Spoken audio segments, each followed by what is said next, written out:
graduated, got my degree in criminal justice and public relations, and was real happy about myself. Everybody was cheering me on. Good job, Corie. You know, man, you did a good thing getting your degree. Well, I still associated with my friends back in LA. That was my boys. They was along with the ride with me the whole time. So anything they were doing, I guess you could say I was involved in too. There's one thing that I never did though. From elementary to the NBA, I had never messed with drugs, never messed with marijuana or anything. Now, I would drink every now and then, but no drugs. So I didn't really start experimenting with marijuana until I got to the NBA. And, you know, it was around this time when people, man, it's just marijuana. Ain't no big deal, man, it's just marijuana. Well, I'm turning 40, all my boys turning 40, we say we're gonna have this big party. Well, that's where everything kind of changed up because the big party turned into, we was able to get that little bit of weed through there. We need to send some more through there. And the situation happened where I ended up getting incarcerated. So now I'm thinking to myself, I done let everybody down. Let my family down, let my school down, the University of Cincinnati and Rancho Santiago College. Let my wife down, because she had no clue what was going on. And I had all the reasons to just kind of give up. And at some time I did think about just giving up because I had never experienced this before. I didn't know how to really understand what I'm getting myself into because I wasn't taught about that type of stuff. So I just put it in God's hand. I said, well, got sentenced to a year. And I remember when they put them cuffs on me to take me to the back, told my wife I loved her, and then I just said, well, God, I'm putting it in your hands. And when I said that, automatically a thought came in my mind. If they're going to send you away for a year, you make them pay for your education for a year. And that's when I went to prison with that mission of really trying to learn and identify who I am, understand everything that I went through to become who I was. And during that time, I really got to know me. Wasn't no outside interferences. I didn't have to worry about what everybody else was doing. I was able to focus on me and with things that were important to me. So the first thing I did, I read the Bible. Sat up there in CRC and read the entire Bible. And there was one verse that stood out to me more than anything else, and it's Hosea 4:6. And it states, my people are being persecuted for lack of knowledge. Since you reject knowledge, I reject thee. And it hit me like, man, that's the key to all this. When I think about everything I had did for myself and the decisions I made for myself, I was able to succeed. But when I let outside influencers kind of dictate my purpose or where I needed to go, I ended up failing in some form or another, business-wise and criminal-wise, I guess, if you want to say it like that. So it just, after I read that, I'm walking through the pod, really focused on, as they call, bid. I'm finna bid now. I'm walking through one day, and I see a book. Now, I had been seeing this book about 2 or 3 days in a row, but never picked it up, because I had started taking classes in there. I started taking CBT, which is cognitive behavior thinking. I took NA and AA, that's Alcoholics Anonymous and Narcotics Anonymous. And I took AOD, alcohol and other drugs. Just really want to understand about the powers of drugs and try to get as much information I can to better myself. And I remember I was sitting in, finally went to the AA first class, I'm sitting in there, and you know how they make you stand around in a circle? Well, sit in a circle, and my name is John Jackson, and I'm an alcoholic. You know, hi, my name is Stephen Jackson, and I'm, you know, you go around and introducing yourself. So it came to me, and everybody knew who I was. I stood up. I said, my name is Corie Blount, and I think I'm an alcoholic. I don't really know. I don't really consider myself an alcoholic. And sat back down. So I'm sitting in there. All these brothers start giving their testimonies. Oh, man, I would get so drunk. I would start a fight, man, and end up doing something stupid. And I was like, man, I've done that before. Man, I would get so drunk I couldn't remember what I did the next day. I done did that before. I done got so drunk I couldn't find my keys for 2 or 3. I done did that before. Excuse me, I need to stand up again. Hi, my name is Corie Blount, and I am an alcoholic. And They did just what you guys are doing. They clapped and welcomed me to the class. And I mean, that class right there was enough to kind of open my eyes to prison, because it showed me that there were good people in there. A lot of guys in prison want to kind of help people because they knew that was my first time. Everybody knew what I was in there for. Now, I didn't know what all these other guys was in there for, so I was really trying to pick and choose who I got close to, but everybody knew who I was. So I ended up taking the Narcotics Anonymous class, and that touched me, because all the time I blamed my mother and considered her a weak person because she abused drugs. But it wasn't until I got into Narcotics Anonymous and understood the power of addiction. I never really looked at it like hearing these brothers tell their stories, hearing the teacher explain the power of addiction, it opened my eyes. And through that experience, I called my mom. I'll never forget this. I called her, told her I loved her, and I told her I was sorry. And she didn't really know what I was talking about, but I just wanted to say that I was sorry for my irrational thinking about her. I've always loved my mom, but I always hated her for her addiction to the drugs she was addicted to. So that was another positive I got out of prison. So back to this book I kept passing by. I'm walking through the pod, I just finally decided, let me see what this book is. They keep calling me, basically.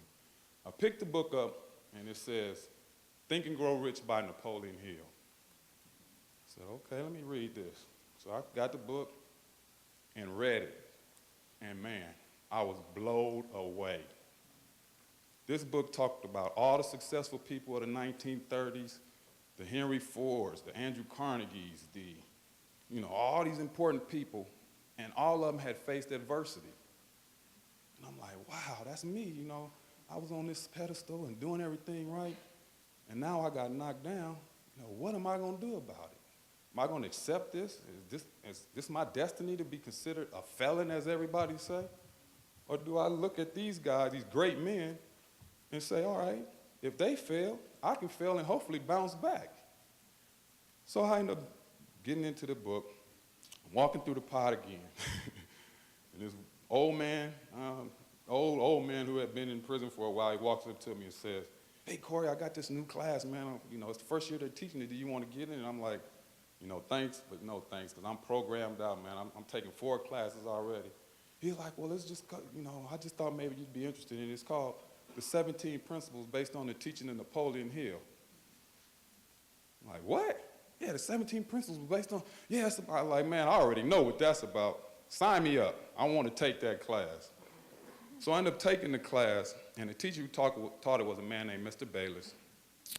I ended up taking the class, and I just fell in love with it, because these 17 principles broke down really what success is all about. And it's not just financially. It's a whole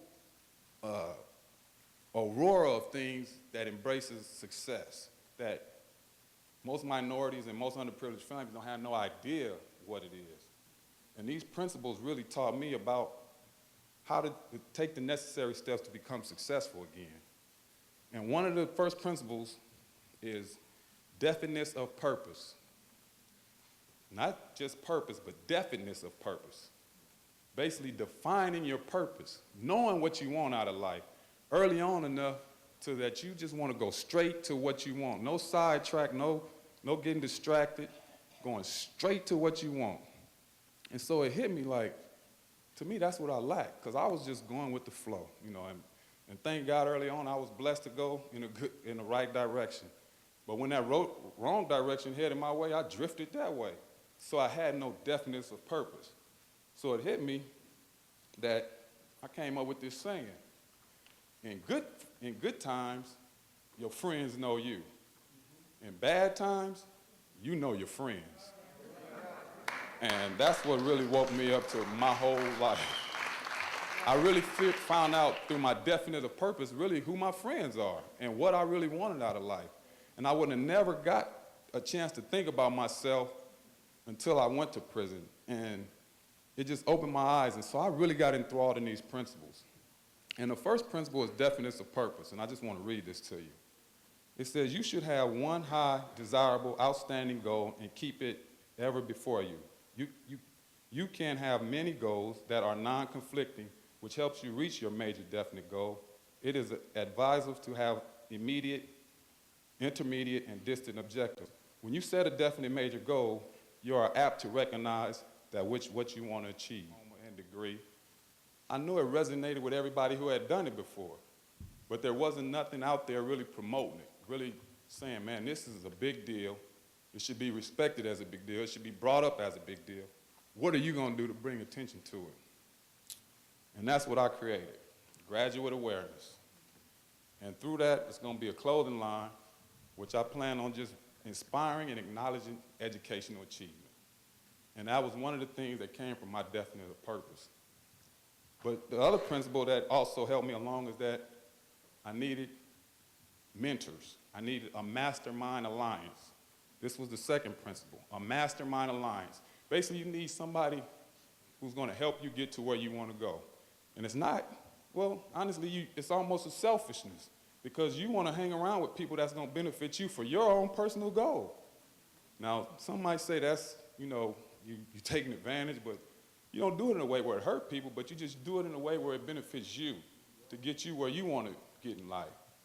And one of my mastermind alliance partners is here with me right now. And his name is Dwayne Henderson. And Dwayne works with me in DCI Correctional Institute. And what we do, we teach a class called the 17 Principles of Success. And when we first started the class, it was 7 inmates.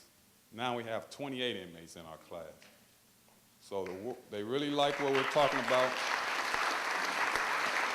Thank you. We are giving them the information about these keys. And a lot of people aren't even aware of this type of literature. But we're giving it to these guys. Hopefully, it'll motivate them and change their way of thinking.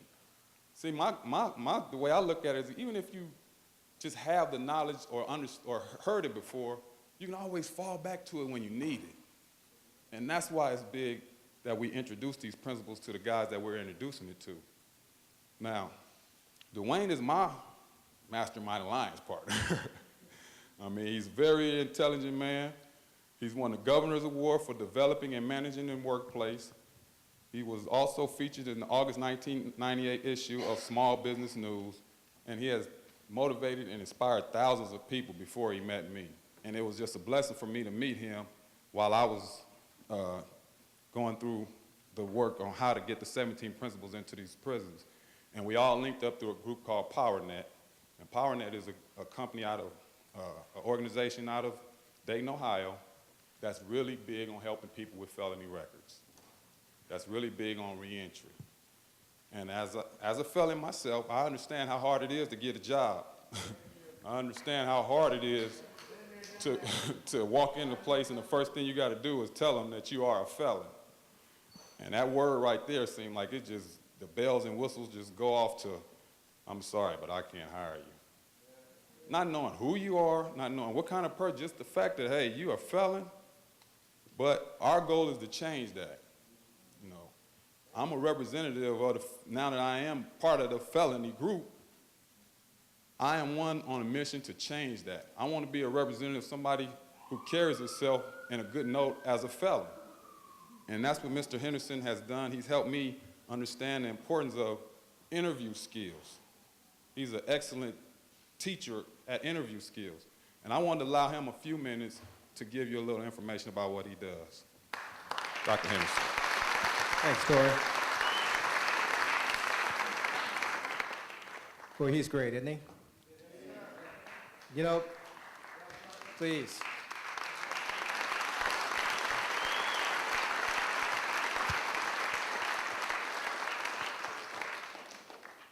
I am absolutely honored and thrilled to be in his presence. I have to tell you, the first time I met Corie, I didn't know who he was. He was just another guy I had to look up to. Another one. I didn't follow basketball like I probably should have. And we spent hours together, maybe even a couple of sessions or so together before I realized who he was, which told me something about him, okay? His humility. And I'm going to tell you that humility is what makes a person great, okay? And so I just absolutely fell in love with Corie. And when we had an opportunity to do some business together, it just made sense to me. So I don't want to take a lot of time because I think we have another speaker behind us, but I just want to talk just a few seconds around a program that we're teaching in the prison on Get Jobs Now. So here comes the slide up here. So there you go. All right. So it's all about getting the job and keeping the job. Now, in this economy, using the same old tired ways of interviewing just isn't going to work because everybody's looking for work and there's only a few jobs. So what we have to do is we have to teach people how to interview the same way McDonald's sells their hamburgers, okay? And the same way M&Ms sell their chocolates, all right? And so we use a lot of marketing techniques. The first one is developing your own USP. That's unique selling proposition. M&M's has one. It melts in your...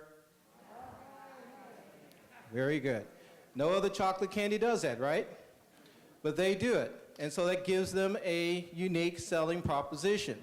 And so the question is, what is your unique selling proposition? Why should I hire you versus the other people? And so we teach people how to develop their own unique selling proposition.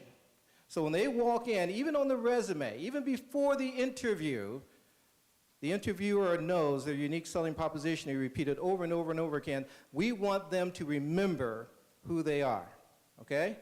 I'll tell you a short little story. The other day I was in Cincinnati, 2 o'clock in the afternoon, I pulled into McDonald's to go use the restroom, all right? I could hardly get into the parking lot because the drive-through line ran all the way out to the street.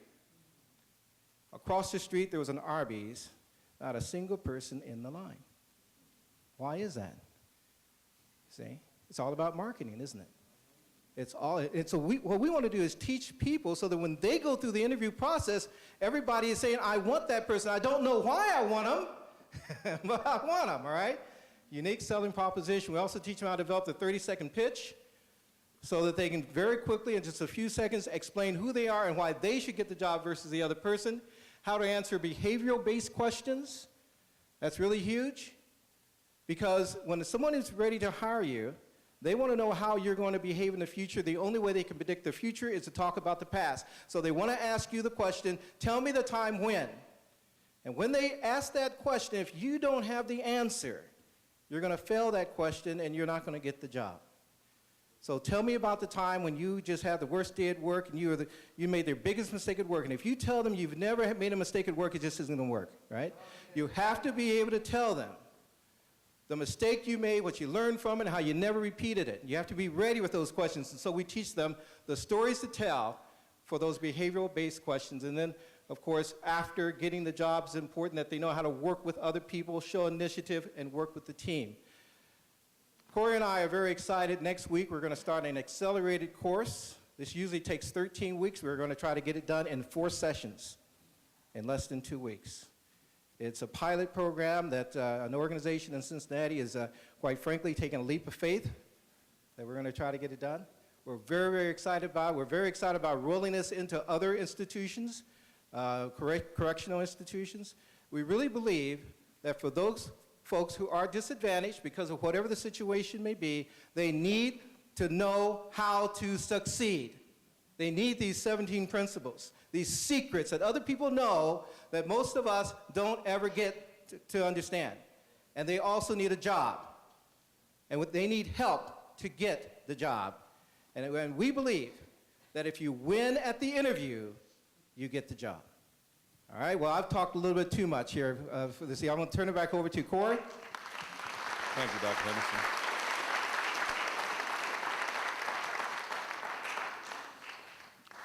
Well, hello? Okay. Well, I just wanted him to have a chance to really express what he's good at and what I've been blessed to have from meeting and understanding and having a relationship, part of my mastermind alliance with Dr. Henderson. I mean, he's given me knowledge that I think that's necessary for me to become successful. Now, one thing I want to introduce to you guys are the 17 principles of success, and I'm gonna breeze through them. And the one thing I want to say is I was introduced to this course in prison, and I was just so enthralled with it, I wrote the warden a letter and thanked her for allowing Mr. Bailey's to come in and teach this class. And it showed me that by me writing that letter, the warden really understood what I was getting out of it, at least. I don't think no other inmate had done that before. So I wrote a letter, and she responded back, well, thank you, and we're going to try to keep this course going. At the same time, I wrote a letter to the Napoleon Hill Foundation. And I basically just told them the story I told you guys. And they sent me a letter back saying, we hope you have much success, and we want to help you spread the word about these principles. So I ended up getting blessed with a bunch of books. And I've read a bunch of books on success. And it has helped me understand about adversity. See, every adversity carries with it the seed of an equivalent benefit as long as you have a positive mental attitude. Let me say that again. Every adversity carries with it the seed of an equivalent benefit as long as you have a positive mental attitude. So it's all about how you look at that adversity, how you look at that failure. And if you buy into it, then you're a failure. But if you're someone who understands that adversity is a part of life and you just take it and you move on, then it's left behind. There's no need for you to dwell on it. And that's a strong battle. I battle with that every day. But the fact that I have these books to reflect back on, and the fact that I'm involved with the class that I'm teaching in DCI, it gives me the strength to keep pushing on. And the conversation that we have with those 27 men at DCI is so amazing. I mean, I wish I could videotape it. I mean, we're talking about a group of men talking about something so intelligent that I can't get at the local bar. I can't get at the local club. That's my mastermind alliance also. The fact that I get to introduce myself to these principles all the time by going back in DCI. So real quick, I'm gonna just go through 17 of them. The first one is definition of purpose. The next one is mastermind alliance. The third one is applied faith. The next one is going the extra mile. For people with felony records, we have to understand that we just can't do the normal. We just can't be average. We have to over-exert ourselves if we get a job or a position or a chance to show our value. We have to do more than what's required of us. A pleasing personality, which Dr. Henderson said I already have that, so appreciate that. Personal initiative, a positive mental attitude, enthusiasm, self-discipline, accurate thinking, controlled attention, teamwork, learning from adversity, creative vision, maintaining sound health, which is very important, budgeting your time and money, and this is called cosmic habit force. Now, the reason the last number 17 is cosmic habit force, because this is not restrictive of any religion. It's open to everybody, no matter what religion you are or what you believe. It's open to everybody because we're talking about the things that are going to make you successful as an individual. And that's what these principles have brought to me and given me the opportunity to share with people who I know haven't really had a chance to even hear about Napoleon Hill and his teachings. So with that, I just want to thank you for the opportunity. I wish everybody success, even people with felony records, man, keep your head up. You do not have to conform to what society says, or don't let that determine or make you who you are just because you're a felon. Overachieve and show people that you can make a mistake and bounce back from it. Thank you very much.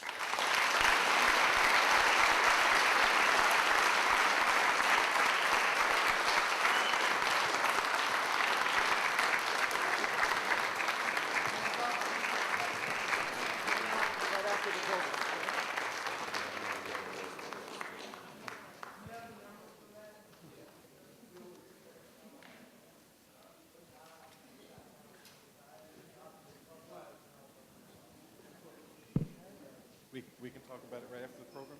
You gonna be here? Okay. Corie Blount. Corie Blount. Now, I'm certain of one thing.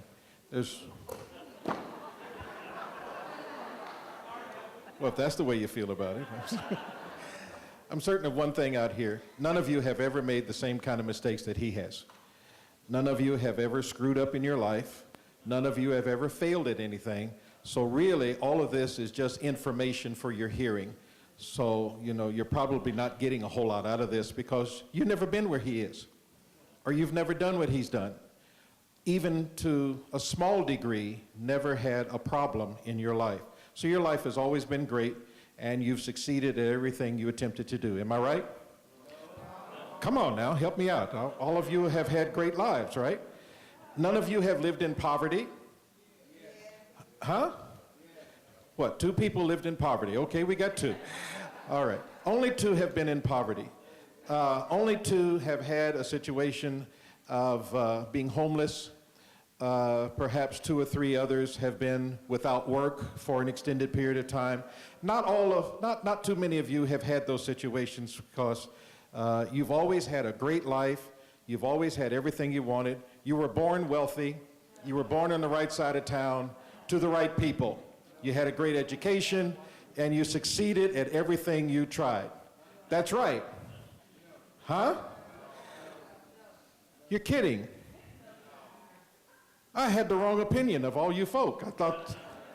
I just thought all of you were extremely successful and always doing the right thing in life and never having a problem. But you are precisely the ones that we've come in to talk to tonight to let you know that this could be the night that changes the rest of your life. This could be the night, as you listen to guys like Corie Blount and hear what he went through, to know that just because you've hit bottom doesn't mean it's the end. Just because you've messed up doesn't mean it's over. Just because you screwed up somewhere along life and you made a wrong choice or you went the wrong direction, that you're always going to be a failure. On the contrary, that doesn't have to be your life.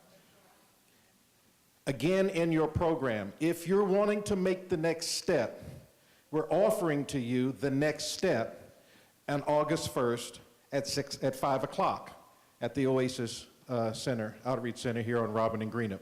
Now, I admit all of you can't make that. But for those of you who can, we're looking for you to be there.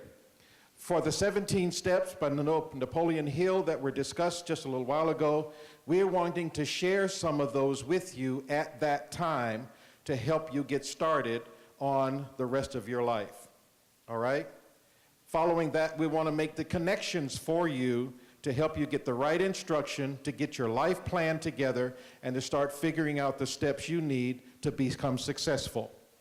What we really like to see is a year from now, this room filled with people who have made the change, who have grown from an event like this, and are on their way to starting their own business, owning their own home, learning how to keep your family together, learning how to be a decent father, to be a decent mother, and to get over addictions. Is that too much to ask for? We want to see that happen within a year's time, all right? You may not be completed yet, but at least you're on the road, and that's what we're looking for. We especially now want to look at a time when you think that you were born poor and therefore could never be anything. We want to look at those who have grown up or came up on the wrong side of the tracks and didn't have all the right people in your heritage. Those people among us tonight who, for some reason, were told that they could never be successful, never go anywhere, never get anywhere, and never do anything, and how that doesn't have to be your life. I want to present to you now Dr. LaVon Henry, who's going to let you know what it's possible to do in spite of what other people tell you. Why don't you receive him tonight, all right?